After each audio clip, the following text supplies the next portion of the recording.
আপনারা দেখতে পাচ্ছেন চাঁদনি, এখানে মেজো হুজুর, ছোট হুজুর, মেজো ভাইজান, ছোট ভাইজান, এরকম সকল হুজুররা এখানে, মাদানী হুজুর, আয়াতুল্লাহ সিদ্দিকী আল কুরাইশি হাফিজাহুল্লাহ, উনিও এখানে বসেন এই চাঁদনিতেই। এখানে ওনাদের সঙ্গে মুসাফা, সালাম বিনিময়, দেখা সাক্ষাৎ, দোয়া ইত্যাদি ওনারা দিয়ে থাকেন, করে থাকেন দেখা সাক্ষাৎ। তো এটা হলো চাঁদনি।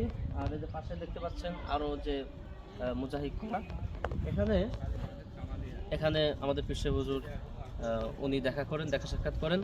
এটা হলো একদম স্টেজের সামনের জায়গাটা, এখানে সবসময় আপনার দোয়া, জিকির, আজকার যেগুলি হয়, এই জায়গাটা মূলত একটা বাউন্ডারি করে দেওয়া হবে সামনের জায়গাটা। হ্যাঁ, তো দেখাতে দিকে বাউন্ডারি করে দেওয়া হবে। এই বাউন্ডারির মধ্যে সাধারণ মুসল্লিদের আসা অবশ্য প্রাথমিক দিক থেকে, প্রাথমিক পর্যায়ে নিষেধ করা হয়। পরবর্তীতে যখন জায়গা সংকুলন না হয় তখন এই জায়গাটাও উন্মুক্ত করে দেওয়া হবে ইনশাল্লাহ। তো এটা হলো একেবারে স্টেজের সামনের অংশটি। আমি আপনাদেরকে একে একে গোটা অংশ দেখাবো ইনশাআল্লাহ, সাথেই থাকুন। এবার কাটতে হবে।